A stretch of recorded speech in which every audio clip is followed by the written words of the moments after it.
बालापन, यसै पनि कौतूहलताको सागर। म यस्तै 7 वर्षको थिएँ। दुधे चरण पार गरेर भर्खरै मात्र उँभो लागेको थियो मेरो उमेर। हरेक कुरामा जिज्ञासाको भेल बग्थ्यो। त्यो के होला, यो कस्तो चिज हो, यो किन यस्तो भयो, यसले के गर्छ? मनमा यस्तै अनेकौं प्रश्न उत्पन्न भइरहन्थे। हरेक जिज्ञासाको आफैले काल्पनिक तस्बिरयुक्त उत्तर सिर्जना गर्थे। त्यसले पनि चित्त नबुझे आमाको धोती अथवा कुर्ताको फेर समात्न पुग्थे। चित्त बुझ्दो उत्तर फेला नपरुन्जेल जिज्ञासाहरू मनमा खेलाइरहन्थे। आमा, म तपाईँको छोरा भन्ने कसरी थाहा भयो? एक दिन बारदलीमा तन्ना फटकारिरहेकी आमालाई सोधे। मेरो आँखा तन्नातिर पुगे। तन्ना त त्यही थियो जसमा मैले बिहानी पख तातो तातो सु गरेको थिएँ। तर सपनामा भने मैले पछाडिको बारदलीबाट सु गरिरहेको थिएँ। मलाई सधैँ सपनाले त्यसै गरी झुक्क्याउँथ्यो। बाले भन्नुहुन्थ्यो, अब पनि ओछ्यानमा सु गरिस् भने तेरो ढुकुर बाँधिदिन्छु। तेरो अनुहार मसँग मिल्छ अनि मेरो छोरा नभएर कसको हुन्छस् त? आमाले तारमा तन्ना झुन्ड्याउँदै भन्नुभयो। म पनि कौतूहलताको अर्को तारमा झुन्डिन पुगेँ। खुब होला, भन्नु त कसरी थाहा भयो? मैले सोध्न छाडिनँ। हो भन्छु, जा गएर ऐना हेर त। आमा मुसु मुसु हाँस्दै किचनमा पस्नुभयो। म वाल्ला पर्दै आफ्नो कोठाभित्र पसेँ। मेरो अनुहार आमाको जस्तो छ भन्ने मलाई थाहै थिएन। भित्तामा रहेको आमाको फोटोलाई निकालेर दराज अगाडि उभिएँ। फेरि परस्पर आफ्नो अनुहार र आमाको फोटो हेरेँ। आमा त ठ्याक्कै आमा जस्तै हुनुहुन्थ्यो अनि मैले बारम्बार ऐनामा देख्ने आफै जस्तो। न मैले आफ्नो अनुहारमा आमालाई देखेँ, न त आमाको फोटोमा आफूलाई। फोटो बेडको सिरकमाथि फुत्त फ्याँकेर दौडदै किचनमा पुगेर आमालाई सोधेँ, जुटी आमै, म तपाईँ जस्तो छु भने होइन? छैन त। आमाले खरिएर तेलमा साग ओइरिनु भयो। साग कराईमा लोलाउँदै थियो। कठै बरा, कति पोल्यो होला। कराईको साग उल्टाइ पुल्टाइ गर्दै आमाले भन्नुभयो, आफैलाई कहाँ थाहा हुन्छ र? त ठुलो भएपछि सबै बुझ्छस्। अनि मेरो अनुहार तपाईँसँग चाहिँ किन मिलेको? मेरो सारा जिज्ञासा अझ उकालो लाग्यो। त मेरो छोरा होस् नि त, त्यही भएर। आमाले हाँस्दै भन्नुभयो। अनि म बाको पनि छोरा भएपछि बा जस्तो नि हुनुपर्ने होइन? डाइनिङ टेबलमाथि बसेर खुट्टा हावामा नचाउँदै सोधे। अब त्यो चाहिँ बेलुका बा आएपछि सोध। आमा भाँडाकुँडामा व्यस्त हुनुभयो। थप केही उत्तर आउँछ कि भनेर एकछिन कुरे। नआएपछि अर्धतृप्त मन बोकेर म आफ्नो कोठाभित्र छिरे।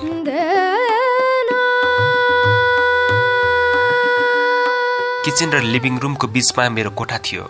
हो, मात्र मेरो कोठा सधैँ कबाडीको सानो अखडा जस्तै हुन्थ्यो। ब्याग एकातिर, जुत्ता अर्कातिर, किताब र कपीका अवशेष कार्पेटै भरि अनि यत्रतत्र छरिएर टुटफुट खेलौना। भित्ताहरू हात तन्काएर कुर्कुचा उचाल्दा भ्याउनेसम्म केरिएका, कतै मान्छे जस्ता देखिने आकृति त कतै अन्य ग्रहका काल्पनिक प्राणी जस्ता। आमा त्यही विषयलाई लिएर बारम्बार कराउनुहुन्थ्यो। तर मलाई आमा कराएको पनि मन पर्न थालेको थियो। बाले त केही नभने पनि डर लाग्थ्यो, तर आमाका वचनले कहिले तर्साएनन्। घुम्दा घुम्दै आँखा सिलिङबाट छिप्लिएर ब्यागमा पुगे। ब्यागबाट चियाइरहेको हरियो रङको गाता भएको कापी देख्न साथ मनमा एक्कासी चिसो बस्यो। कापीसँगै मोटे उपेन्द्र सरको अनुहार पनि आँखाभरि आएर बस्यो। सरक्क ब्यागबाट कापी निकालेर बेडमाथि लम्पसार परे। तर चञ्चल बालमनलाई किताब र कापीले कहाँ अल्झाउन सक्थ्यो र? किताब पल्टाएँ। सुरुमै रसिलो जेरीको तस्बिर देखियो। मैले 3 दिन अगाडि मात्र खाएको जेरी सम्झिएँ। लालमोहन पनि खाएको थिएँ, त्यो पनि सम्झिन बाँकी राखिन। मलाई तत्कालै त्यो गुलियो र रसिलो जेरी खान मन लाग्यो। मैले तस्बिरको जेरीलाई हलुका समातेर मुखमा कलप्प हालेँ। अब मलाई जेरीको तिर्सनाले अडिन नसक्ने बनायो। म लागे आमाको कुर्ताको फेर समात्न। आमा आमा भनेर कराउँदै 2 तला पुरै झाके। आमाको कुनै साइसुई केही थिएन। त्यसपछि किचनमा पसे। चिनीको बट्टा खोलेर 1 फाको चिनी मुखमा हाले। जेरीको तिर्सना थोरै भए पनि मेटिएपछि बाले धनकुराबाट ल्याइदिनु भएको धनकुटे बस बोकेर छतमा निस्किए। फेरि होमवर्क नसकिने खेल्न थालिस् होइन? आमा पनि छतमा देखा पर्नुभयो। म जसँग भएँ। होमवर्क सकिसक्यो। मैले बसलाई पछाडि तानेर छाडेँ। बस गुरुर पर पुग्यो। आमा निस्कनु भयो। मलाई औधी रमाइलो लाग्यो। मैले फेरि बसलाई जोडसँग तानेर छोडेँ। बस अघिको ठाउँ पनि उछिनेर निस्कियो। बाले त धेरै पछि नतान्नु बिग्रन्छ भन्नुभएको थियो, तर त्यो जति पछाडि ताने त्यति पर पुग्थ्यो। त्यसो त मलाई नगर्नु भनेको काम नगरेसम्म खसखस लागिरहन्थ्यो। मैले बसलाई पछाडिबाट तान्दै कौशीको 1 चक्कर लगाएँ। बस किटिटिट करायो। मैले गाडीमा तेल भरियो भनेर कराउँदै बसलाई छाडेँ। तर उत्साहपूर्ण छोडेको बस डेक चलेन। तेल बढी भयो भनेर कराउँदै बसलाई अलिकति ठेले, तै पनि डेक चलेन। अर्को कोसिस गरेँ। अब त मैले खसी बजारमा देखेको खुर घोट्ने खसी भन्दा पनि अटेर भयो। धेरै कोसिस गर्दा पनि मैले भनेको नमानेपछि बसलाई उचालेर भुइँमा बजारेँ। बसको हालत फुटेको अण्डाको जस्तै भयो। अघिसम्म फुर्तिलो बसको हालत एक्कासी त्यस्तो देख्दा भक्कानिएर रुन मन लाग्यो, तर विघ्न आफैले गरेको हुनाले रुन पनि सकिन। रुन्चे अनुहार लिएर टुक्रा टुक्री बटुले अनि जोडजाड गर्न भनेर कोठाभित्र बसे। बाबु, म मितिनी कहाँ जाँदैछु, बा आउनुभयो भने दराजको चाबी मागेर राखेस्। आमा कोठा बाहिर कराउनु भयो। हस्, मैले भित्रबाट जवाफ फर्काएँ। मैले मेरी मितिनी आमा र मितिनी मम्मी दुवैलाई एकैपटक सम्झेँ। एउटी बापट्टि र अर्को आमापट्टिको सम्बोधन भने छुट्टा छुट्टै थियो। एउटी मितिनी आमा र अर्को मितिनी मम्मी। बापट्टिको मित परिवार टाढा बस्नुहुन्थ्यो। वर्षमा 1-2 पटक आउनुहुन्थ्यो। हरेक पटक मेरा लागि कुनै न कुनै नयाँ खेलौना र मिठाईको डब्बा बोकेर आउनुहुन्थ्यो। मलाई काखमा लिनुहुन्थ्यो। मितबा मेरो गालामा मै खाँदै भन्नुहुन्थ्यो, मेरो प्यारो सानो बुन्टे, मेरो मुटुको टुक्रा। मलाई उहाँहरूको ममता निकै आत्मीय लाग्थ्यो, आफ्नै आमा बा जस्तै। यद्यपि मेरो आमापट्टिको मितिनी मम्मी बुवाको ममता पनि कम त थिएन, तर पनि उहाँको त्यो मोटे मोटे मुडुल्ले छोराका कारण मलाई कता कता उहाँहरूको ममता फिक्का अनुभव हुन्थ्यो। कक्षा 2 मा उसलाई र मलाई एउटै स्कुलमा भर्ना गरिएको थियो। अझ मितिनी मम्मीले दाजुभाइ सँगै बस्नु भन्दै उसलाई मेरै बेन्चमा बसाएपछि त झन् मलाई उसको सास कनाउन थाल्यो। छाया मन पर्न छाड्यो। ऊ मलाई दाइ जस्तो कहिले लाग्दैन थियो। मैले एउटै कक्षामा पढ्ने पनि दाइ हुन्छ भन्ने सोच्थेँ। त्यसैले सँगै बसे पनि उसँग मेरो हेलमेल थिएन। ऊ मलाई हेर्थ्यो, बोल्न खोजे चाहिँ गर्थ्यो, तर म भने बेवास्ता गर्दिन्थेँ। उसँग मेरो सम्बन्ध पहिले भेटेदेखि नै चिसिएको थियो। मितिनी मम्मीले भाइलाई पनि देऊ भनेर किनिदिएको बर्फी उसले एक्लै खाएको थियो। त्यसै दिनदेखि मैले उसलाई मन पराउन छाडेको थिएँ। हुन त म पनि कहाँ कम थिएँ र। फुर्के दाईको होटलबाट हातभरि जेरी ल्याएर देखाइ खाएको थिएँ। पछि उसले हातभरि ल्याक्टो चक्लेटको पोको ल्याएर दिँदा पनि मैले खाइनँ। पुक्क परेको गाला, ठुटो कपाल र मोटो शरीर, ऊ हेर्दै कता कता चोर जस्तो लाग्थ्यो। अझ उसको त्यो सुलसुले किराको जस्तो सुलभ नाम कति पनि मन पर्दैन थियो। उसको नामले मलाई किताबको सुलबुल सुलबुल गर्दै हिँड्ने जुसिल किराको याद दिलाउँथ्यो। ऊ हरेक पटक मेरो घर आएको बेला मेरा खेलौनाहरू चोर्नका लागि आए झैँ लाग्थ्यो। अझ मेरो प्यारो धनकुटे बस। सोच्दा सोच्दै मेरो नजर भुइँमा पुखिए।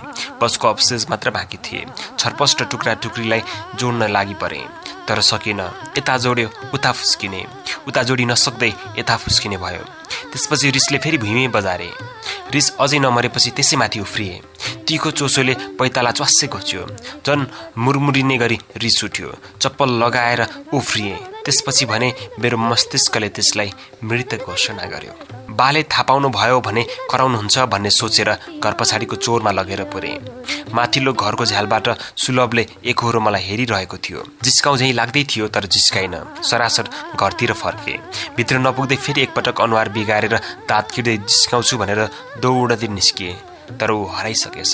यसै ओठ फटफटाउँदै किचनतिर उक्ले। फेरि चिनीको एक फाको मुखमा हालेर जेरीको स्वाद महसुस गरे।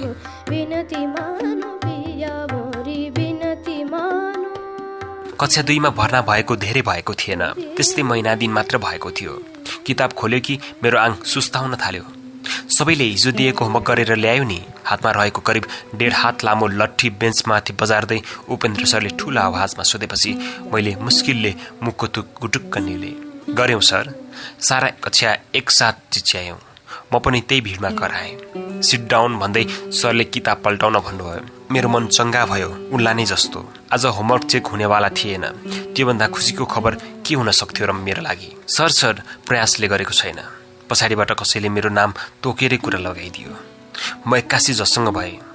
मेरो आँखाले कसले कुरा लगायो भन्दा पनि सरको परिवर्तित अनुहारको भाव हेर्न पुगे। सरको ठुलो अनुहारमा एक्कासी रिस झुन्डियो। आँखा ठुला भए। त्यसै त उपेन्द्र सरको नामैले डराउने म। सरको अनुहार रातो देख्दा पिसाब नै छुट्ला झैँ भयो। अजीब बानी लागेको थियो। मनमा नमजाको झस्का लाग्न साथ तुरुन्तै पिसाबले च्याप्न थाल्यो। कहिलेकाहीँ त तुरुक्कै पनि हुन्थ्यो। ओइ हो र, सर झर्किनु भयो। मेरो शरीर बेहोस होला झैँ भयो। म लुरुक्क परेर उठ्दै गोसे मुन्टो लगाएर बसेँ। किन गरिनेछ? कुन माखा मार्न गाती छ? ल हाताप। मसिनो लामो लट्ठी मतिर तेर्स्याउँदै सरले असारको आकाश जसरी गर्जिनु भयो। मैले 2 दिन अघि मात्र 2 लट्ठी खाएको थिएँ। कम्ता दुख्दैन थियो। लट्ठीले भेटेको ठाउँमा त रातो दर्शो जस्तो सुम्नो नै बस्थ्यो। मैले हात कमाउँदै अगाडि बढाएँ। स्विट आवाज निकाल्दै लट्ठी मेरो हातमाथि बज्रियो। अय्या, म दुखीका हात झट्कार्दै कराएँ। अर्को हात खै, सर फेरि गर्जिनु भयो। म दोहोरो सजाय भोग्दै थिएँ। सरभन्दा भयानक हुन्थ्यो सरको आवाज। मैले फेरि हात अगाडि बढाएँ। लट्ठी अर्को पटक मेरो हातमा बज्रियो। अब आइन्दा गर्ने कि नगर्ने? मैले दुखेका दुवै हात मोल्दै रुन्छ स्वरमा भने, गर्ने सर। अरू को छ नगर्ने? पहाडमाथि बादल गर्जे जै सर मेरो टाउको माथि गज्रिनु भयो। पिसाबले मेरो कट्टु हलुका भिज्यो। पछाडिबाट 4-5 जना लुरुक्क उठे। म दङ्ग परे। मलाई अरूले लट्ठी खाएको हेर्न खुब रमाइलो लाग्थ्यो। तर सरले भोलि गरेर ल्याउने शर्त राखेर सबैलाई बस्ने आग्रह गर्नुभयो। म खङ्ग्रङ्ग हुन पुगेँ। म बाहेक कसैले एक लट्ठी खाएन। सरले भेदभाव गरे जस्तो लाग्यो। भित्रभित्रै रुन मन लाग्यो कि म सौतिने आमाको छोरा थिएँ र? अरू त ठिकै थियो, तर त्यो मसिनेले कापी ल्याउन बिर्से भन्दा विश्वास गरेकोमा अझ रिस उठ्यो। जो कहिले होमवर्क गर्दैन उसले कापी ल्याउन बिर्सियो भन्दा विश्वास गर्ने? उसका कापीका पाना त प्राय चरा, डुङ्गा, बल अथवा रकेट बनेर सकिन्थे। उसलाई त हिजो होमवर्क दिएको थियो भन्ने पनि थाहा थिएन होला। म चिच्याएर भन्न चाहन्थे, त्यसले पनि गरेको छैन सर, त्यो मभन्दा अल्छी छ। तर हिम्मत आएन। मेरो आवाज भित्रै भाँसियो। त्यो पिरियडभरि म हात मोल्दै बसेँ। त्यसो त उपेन्द्र सरको पिरियड समाप्त हुनु मेरो लागि सधैँ सुखद समाचार हुन्थ्यो। हाफ टाइमको घन्टीसँगै मेरो मनको शैतानले एकपटक पुनः जन्म लियो। मैले हतपत पछाडि फर्केर ठुलै आवाजमा सोधेँ, अघि सरलाई कसले भन्थे? 2-3 जना एकै स्वरमा ट भन्दै कराए। मैले बुझिहालेँ। मेरो नाम लिने दिपेन्द्र बलामी थियो। नेवारी समुदायको भएकाले तलाई ट उच्चारण गर्थ्यो। त्यसैले उसको नाम नै ट रहन गएको थियो। त्यसो त कक्षामा प्राय सबैको उपनाम थिए। कसैको टुट्टी, कसैको म्याउ, कसैको कोदो, यस्तै हरेकका नाम राखेका थियो। मार्दिउँ तलाई? मैले सर्टका बाउला माथि सारेर टमाथि हात उठाएँ। सुलभले टको नाकमा मुक्का बजार्यो। उसको नाकबाट तरर रगत बग्न थाल्यो। उसले कक्षा थर्किने गरी डाको छाड्न थाल्यो। मेरो सातो भयो। चुप लाग्छस् कि फेरि हानौ? सुलभले फेरि मुक्का उठाउँदै थर्कायो। शान्त हुनुको साटो उसको डाकोले कक्षा थर्काउन थालेपछि बेन्चमाथिको ब्याग उठाएर सुलभ बाहिरतिर दगुर्यो। म पनि आफ्नो ब्याग च्यापेर उसको पछि दगुरेँ। बाटोमा मैले आफूसँग भएको 20 रुपियाँले 2 प्याकेट चाउचाउ किने। एउटा आफूसँग राखेर अर्को सुलभलाई दिएँ। सुलभ चाउचाउको प्याकेट समाउँदै खिसिक्क हाँस्यो। म उसैको थोते हाँसोमा मिसिएँ। त्यस दिन मलाई सुलभ आफ्नै कोही हो भन्ने भान भएको थियो। दाइ जस्तो भन्दा पनि आत्मीय साथी जस्तै महसुस भएको थियो। मेरो मनभित्र उपरति पहिलो पटक सकारात्मक सोच पलाएको थियो। भोलिपल्ट पहिलो पिरियडमै दुवैजनालाई अफिसमा लगियो। सरहरू मात्र बस्ने हुनाले अफिस मलाई सधैँ भूतघर झैँ लाग्थ्यो। उपेन्द्र सरले कान तान्नुभयो। यति दुख्यो कि कान टाउकोबाट छुटिएर सरको हातमा पुगे जस्तै लाग्यो। छामे 2 एउटै ठाउँमै थिए। 20 पटक उठबस गर्न लगाएपछि झगडा नगर्ने शर्तमा छाडियो। त्यस दिनको घटनापछि सुलभ र म बीचको दूरी वात्तै घट्यो। घरमा, स्कुलमा, बाटोमा, चौरमा हामी प्रत्येक घडी साथै हुन थाल्यौँ। समयसँगै अविस्मरणीय पलहरू जोडिँदै गए। सँगै हिँड्ने, सँगै डुल्ने, झरीमा रुच्दै उफ्रने, चर्को घाममा रस चुहाउँदै बरफको मजा लिने, काँधमा हात राखेर गफ गर्दै स्कुल जाने, गफ गर्दै फर्कन गर्न थाल्यौँ। हामीले लगाउने कपडा, जुत्ता भिर्ने ब्यागसम्म उस्तै हुन थाले। बोलीमा एकअर्काको छनक एउटै देखिन थाल्यो। हामीलाई पहिलो पटक देख्नेहरू आफ्नै दाजुभाइ भन्दै अड्कल काट्थे। मितिरी सम्बन्ध गाँसिए पनि हामीले एकअर्कालाई दाजुभाइ भनेर कहिले भनेनौँ। घरमा बा आमा दाइ भाइ भन्ने गर भनेर कराउनुहुन्थ्यो। तर हामी तवाला अमूल्य साथी बनिसकेका थियौँ।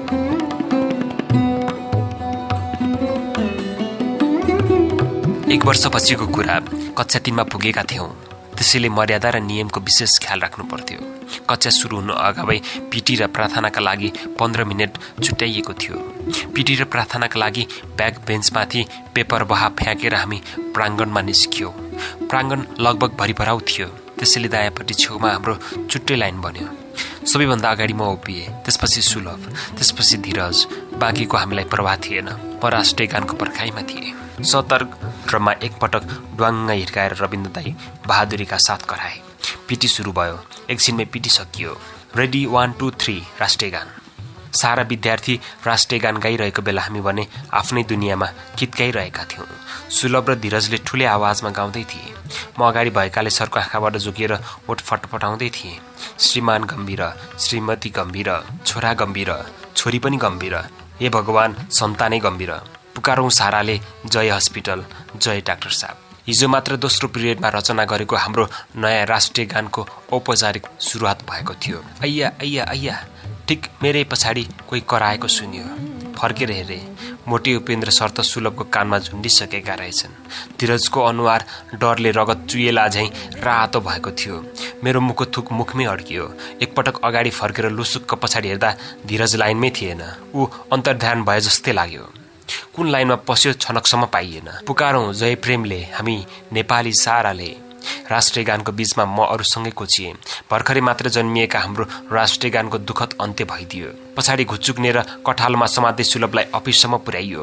बाहिर फलामको रेलिङले घेरिएको अफिसको झ्याल भित्रबाट बन्द थियो। त्यसैले झ्यालको सानो होडबाट एउटा आँखा चिम्म गर्दै चिहाए। सुलभ कुखुरी बनिरहेको थियो। आँखालाई दायाँ बायाँ घुमाउँदै फन्को लगाउँदै थिएँ। एक्कासी मैले चिहाइरहेको झ्याल खुल्यो। म बेतोडका साथ कक्षा कोठातिर दौडिएँ। कक्षा कोठामा पुगेर किताब निकालेर बसे। सर कक्षामै पो आइपुग्नु भएछ कि भन्ने डर लागिरहेको थियो। एकछिनपछि सुलभ हाँस्दै कक्षामा देखियो। त्यसपछि मात्र मेरो मन शान्त भयो। भोलि अर्कोपट्टि छेउको पछाडि बसेर गाउनुपर्छ है। ऊ अझै उत्साहित देख्दा एकछिन त उद्वेग लाग्यो। मैले कितित्त हाँस्दै भने, भोलि त शनिबार हो। ओहो, मैले त बिर्सिएछु। उसले भन्यो, आज हाफ छुट्टी छ। मैले रमाउँदै भने। सुलभले बगलीबाट 10 को नोट निकालेर देखाउँदै भन्यो, घर जाने बेलामा सेतो बरफ खानुपर्छ है। मैले रसिलो बरफ सम्झिँदै हुन्छ भन्ने इसारामा मुन्टो हल्लाए। बिनती मानो पिया मोरी, बिनती मानो पिया मोरी, बिनती मानो पिया मोरी, काहे करत मोसेरार, काहे करत मोसेरार, बिनती मानो पिया मोरी, बिनती मानो। हामी कक्षा 3 बाट 4 मा उक्ल्यौं। फरक परिणाम, फरक दिन, तर खुसीका उस्तै भावसहित कक्षा 4 पनि पास गर्यौं। हामी कक्षा 5 मा पुग्यौं। हामी अर्थात् सुलभ, म र मेलङ। कक्षा 4 बाट 5 मा जाँदा म 7औं भएको थिएँ। सुलभले 9औं स्थान ओगटेको थियो। पढाइमा रत्तिभर चासो नभएको मेलङ मुस्किलले पास भएको थियो। किताबसँगको हाम्रो सम्बन्ध कहिल्यै राम्रो बनेन। अब त राम्रोसँग पढ्नुपर्छ भन्ने सोच्यौं, तर त्यो ऊर्जा दिनभरलाई पनि पुग्दैन थियो। मेलङ कक्षा 4 मा भेट भएको नयाँ साथी थियो। उसले बोलेको तामाङ भाषा सुन्दा पेट्ने उमट्ठिने गरी हाँस्न मन लाग्थ्यो। सँगै पढ्ने आफ्नी बहिनीलाई ऊ मैच्याङ भन्थ्यो। हामी मोइ र छ्याङ भन्दै हाँस्थ्यौं। हाम्रो हाँसो देखेर ऊ तामाङ भाषामै के भन्दै सँगै हाँस्थ्यो। बालापनमा रमाउनका लागि कुन ठुलो कुरा चाहियो र? यस्तै दिनचर्यामा हामी बाल्यकालको असीम आनन्द उठाइरहेका थियौं।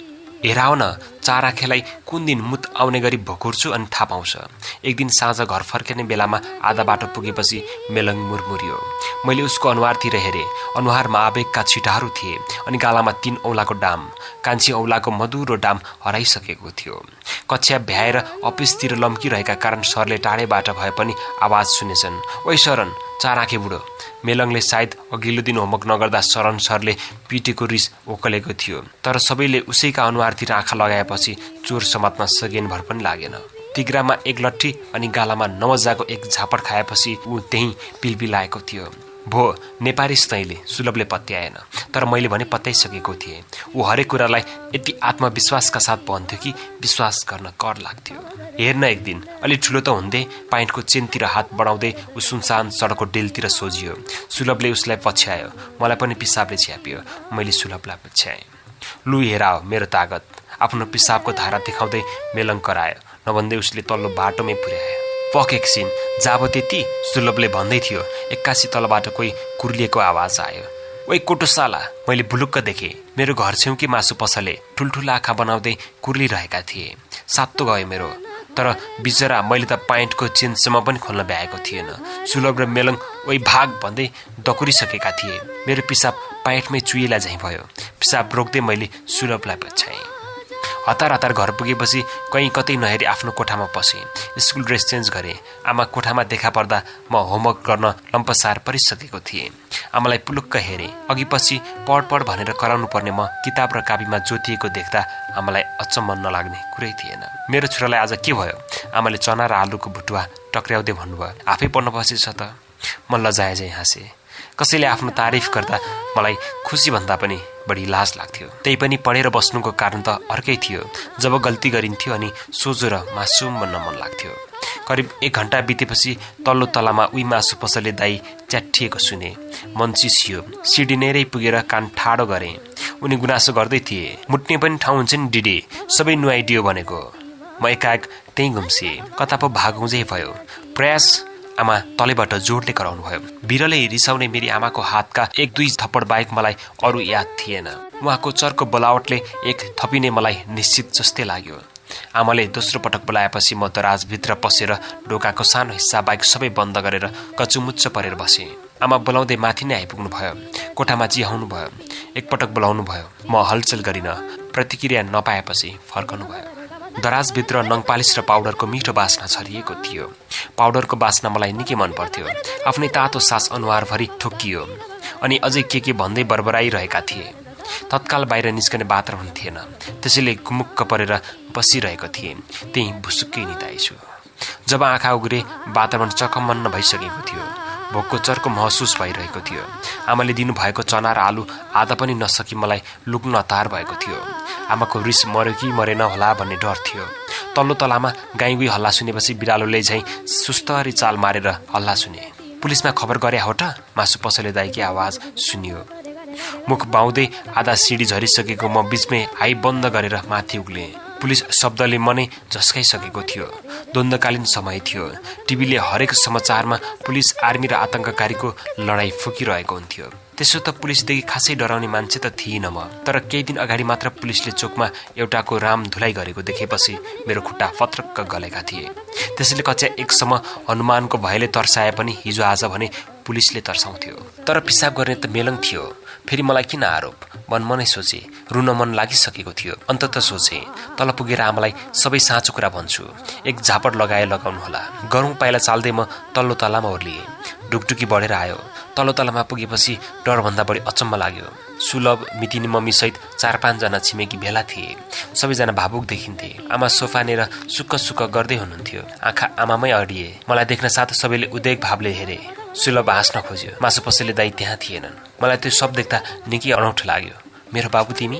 मलाई देख्न साथ अचानक आमाले कर्लाममा अँगालो हाल्नुभयो। आमाको ममता छताछुल्ल पोखिँदा मलाई पनि रुन मन लाग्यो। आँखा पिलपिले। कहाँ थियो अहिलेसम्म? जय श्रीराम गुटका पसलका हरिशलाल भैयाले सोधे। मेरो मुखबाट केही शब्द फुटेन। कहाँ थियो अहिलेसम्म? आमाले सोध्नुभयो। आमाको अँगालोबाट छुटेर सानो स्वरमा लरबराउँदै भने, दराजभित्र लुकेको थिएँ, त्यही निदाइछु। सुलभ केतित हाँस्यो। यहाँ घरमा मर्नु कि बाँच्नु? लो ऊ त। मितिनी मम्मीले अनुहारभरि अचम्मको भाव दर्शाउँदै भन्नुभयो। एकछिनपछि बल्ल थाहा पाएँ। साँझ 5 बजे दराजभित्र पसेको म उठ्दा रातको 12:30 बजिसकेको रहेछ। मेरो निन्द्राले घरमा तहल्का मचाइसकेको रहेछ। मेरो बाले म हराएको पुलिसमा रिपोर्ट गरिसक्नु भएको रहेछ। चोक बजार गल्ली गल्लीमा खोजी भएछ। नजिकका आफन्त कहाँ फोन गएछ। मैले त ठानेको थिएँ लड्का घर छाडेर भाग्यो।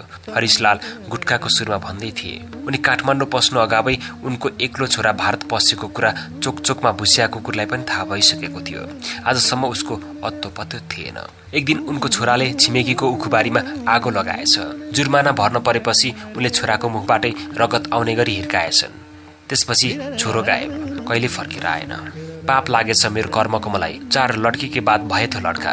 अन्जानमा गल्ती गरे थियो। किडा पढेको थियो मेरो हातमा। उनी समय मिल्न साथ 8 वर्ष पुरानो कहानी सुनाउँथे। म भेटिएपछि सबैजना खुसी भए। भेला भएका सबैजना आफआफ्नो घरतिर लागे। आमाले मलाई भित्र लगेर खाना खुवाउनु भयो। आमाको अनुहार अझै पनि मलिन थियो। मैले आमाको अनुहारमा सिधा हेर्न सकिनँ। उहाँको उज्यालो अनुहार मेरै कारणले मनिलो भएको थियो। रात धेरै छिपिसकेकाले हामी पनि सुत्ने तर्खरमा लाग्यौं। तोडी रागी अलापत गावत तोडी रागी अलापत गावत बीन बजावत। फुटबल बाल्यकालदेखिकै रुचिको खेल थियो। एक दिन म र सुलभ चोडमा आधा हावा फुस्किएको बल नचाउँदै थियौं। भित्ताको तीखो ढुङ्गामा लागेपछि बललाई प्यारालाइसिस भएको थियो। होमवर्क सकेपछि सधैँ जसो साँझ हामी चोरमा पुग्थ्यौं अनि बलसँग भिड्ने गर्थ्यौं। विशेष गरी जाडो समयमा जिउ तताउँदै फुटबल खेल्न अति रमाइलो लाग्थ्यो। आधा घण्टा पनि नखेल्दै मलाई स्यास्या भयो। मुख प्याक्क सुक्यो। सुलभको पनि सास फुलेको थियो, तर मेरो जति भने होइन। म चोरको दुबोमा आराम गर्न लम्पसार परेको थिएँ। सुलभ एक्लै खुट्टाले बल नचाउँदै थियो। प्रयास म ठुलो भएपछि फुटबलर बन्छु। ऊ पनि थाकेछ। मेरो छेउमै आएर थ्याच्च बस्दै भन्यो, म त सक्दिनँ, मेरो त छाती फुल्छ। म तैँले खेलेको फुटबल हेरौँला। मैले बाइन चुडेको घडी ट्राउजरको गोजीमा खोज्दै भने घडी स्वात्त तिग्रामा खस्यो। ट्राउजरको त गोजी नै फाटेको रहेछ। यसपटक सुलभ पनि दुबोमा लम्बसार थियो। जादु हेर्ने सुलभ? मलाई आउँछ। मैले गमक्क पर्दै भने। उसले टुक्रुक्क बस्दै भने, के जादु? पहिला भन्न, हेर्छस् कि नै? मैले भने, हेर्छु। कस्तो जादु? ऊ थोरै कौतूहल देखियो। पखै मैले तिग्रा भएर भुइँमा खसेको घडी टिप्दै उसलाई देखाएँ। यो घडी यहाँ छ है? उसले मुन्टो हल्लाए। लु हेर अब। मैले यो घडीलाई गोजीमा राखेँ। घडी सुत्त भुइँमा खस्यो। लु हेर अब। मैले घडीलाई गोजीमा राखेँ। घडी सुत्त भुइँमा खस्यो। मैले इङ्चा हाँस्दै भने, जादु। ऊ हाँसेन, न त चकित नै पर्यो, बरु उल्टै ठुलो आँखा बनाउँदै भने, मलाई नै आउँछ जादु, हेर्छस्? देखा न, हेर्छु नि। म फेरि चोरमा थ्याच्च बसेँ। तीको सिन्कामै परेछु। च्वास्स घोच्यो। यसमा पानी छ है? 1/4 पानी बाँकी रहेको बोतल देखाउँदै उसले भन्यो। मैले टाउको हल्लाएँ। उसले पुरै पानी घुट्कायो। त्यसपछि अलि अगाडि डिलमा पुगेर पिसाब गर्दै हाँसेर भन्यो, लु हेर जादु, कुवाको पानी कहाँबाट निकाले? मैले हाँसो रोक्न सकिनँ। उसले पनि सकेन। त्यसपछि दुवैजना खित्का छोडेर हाँस्न थाल्यो। मजाले हाँस्यौँ। साँझ ढल्न आँटिसकेको थियो। बल नचाउँदै घरतिर लाग्यो। बिनती मानो पिया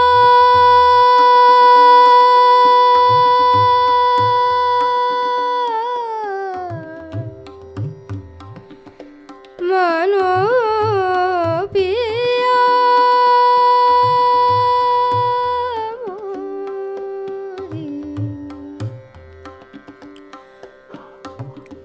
बिनती मानो पिया मोरी बिनती मानो पिया मोरी बिनती मानो पिया मोरी बिनती मानो पमा गर स बिनती मानो सने द पमा गर सने स बिनती मानो पिया मोरी